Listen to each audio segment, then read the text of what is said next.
Okay, I want to start off with the same sort of idea that I mentioned last section, that the intention here is not to teach how to multiply. I don't assume that we have that. I mean, we have a problem there. What I'm more interested in getting across are the various methods and techniques and how to help students visualize multiplication. And you're going to find when you get to your classroom that some students will grasp things very easy and some students won't. And having a list of techniques at your disposal to help illustrate concepts in as many different varieties and ways will definitely help reach more and more students. The better you are at different methods, the stronger your students will be at visually seeing the different models. So as we go through this particular section, please don't think that I'm here to teach you how to multiply. I'm really here to teach you how to help students understand this grander concept. So the first technique we're going to look at is called repeated addition model.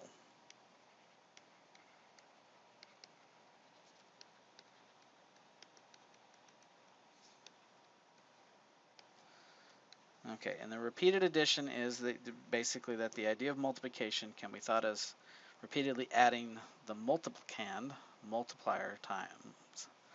Okay, so what does that mean? Well, all right, let's say I've got 4 groups of 3 bushes, and I want to know how many total bushes there are.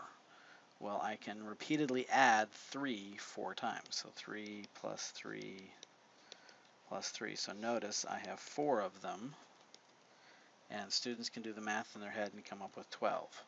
And so we associate 4 times 3 is equal to 12. Yay. Okay, the next method or next model we're going to look at is called an area or array model. So we'll go array and area model.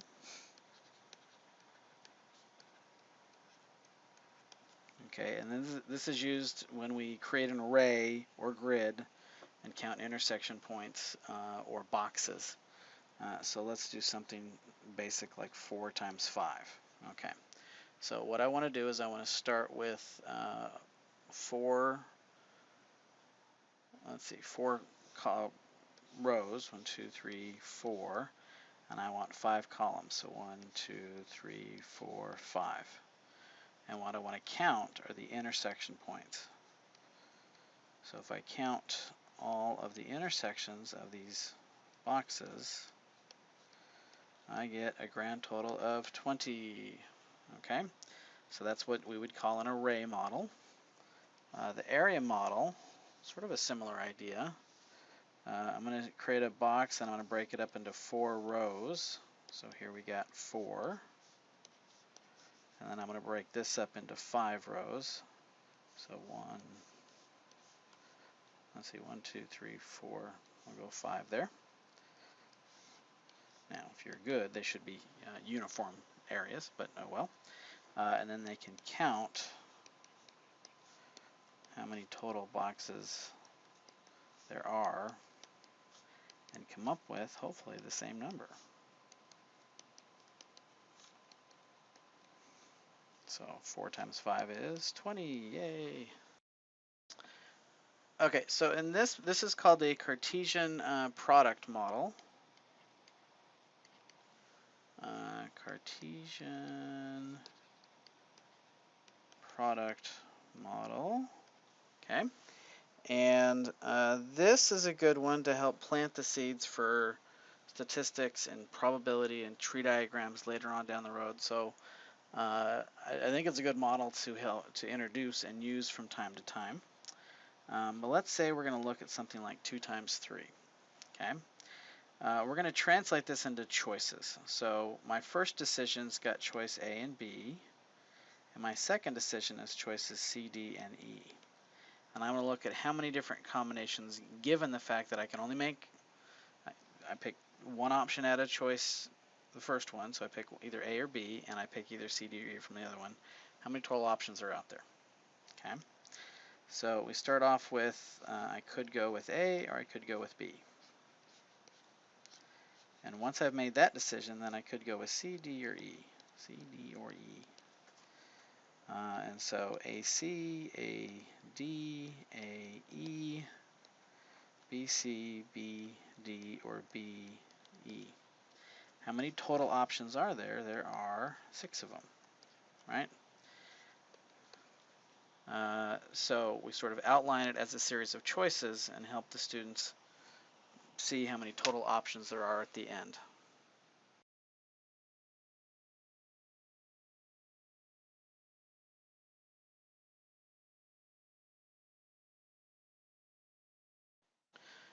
All right, so let's look at a technical definition of what we consider to be a multiplication of whole numbers. So given two sets, set A and set B, so finite sets, the cardinality of set A is A, cardinality of set B is B, then the product of A times B we define as the Cartesian product of A with set B. So if you remember earlier when we looked at sets, the Cartesian product is when we're creating all possible ordered pairs within that set. Okay. We're going to go through and look at properties of multiplication then. First property is the closure property.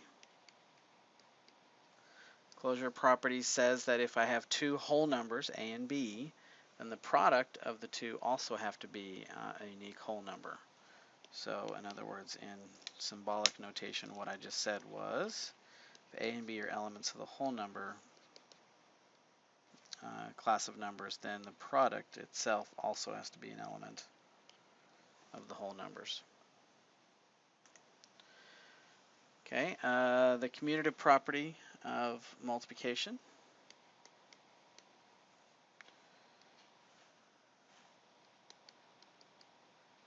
Says if A and B are whole numbers, then A times B equals B times A.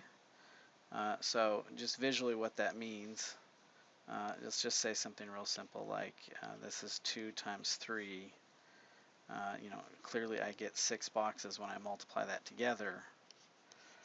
But if I switch the order to make it 3 times 2, I still get 6 boxes together. So that part doesn't necessarily matter. All right, then we have the associative property, which again says if we have 3 numbers that I'm multiplying together, verbally what that means is I have to pick 2 of them to multiply and then the third guy. And it doesn't matter whether I pick the first 2 and then multiply the last one, or multiply the last 2 and then multiply the first one. If you think about it like this, so we're looking at the volume of a box. I'll try that somewhat nicer. Try at least. Okay. I can either, A, B, and C, I can either multiply A and B to generate the volume and then multiply the CN, or I can do it any order I want. I'm still going to get the same volume of the box. Okay, the distributive property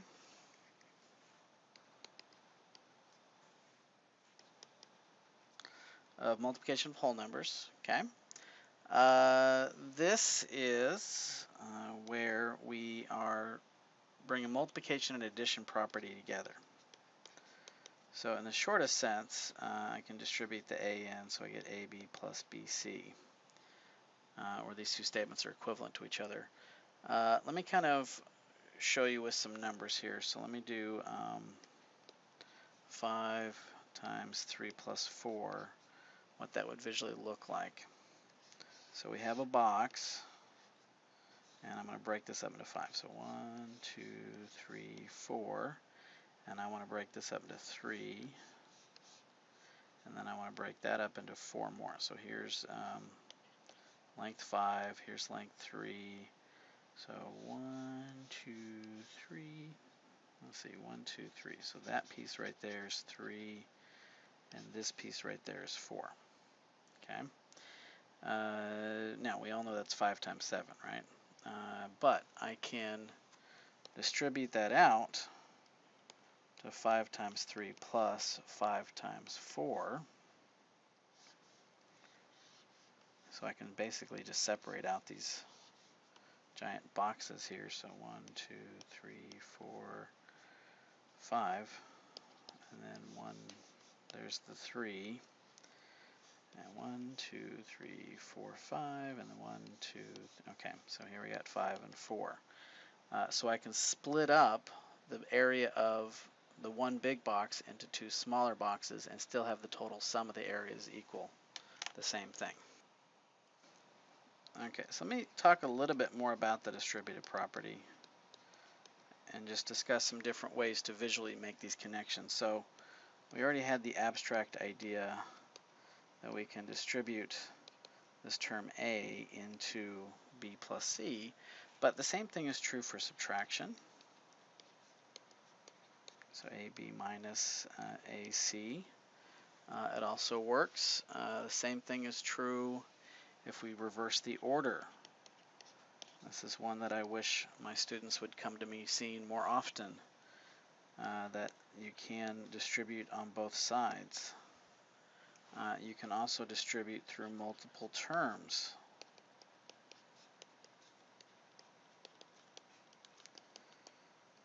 And again, I wish students would see this in a more general sense. You can also talk about the reverse of this. So AB plus AC, notice they both have an A term. Okay, when I go this direction, we call this process factoring. Right? Where the factors, AB plus AC has factors of A and B plus C. So the distributive property is very powerful. There's a lot of good stuff we can get out of that if we just take the time to show students.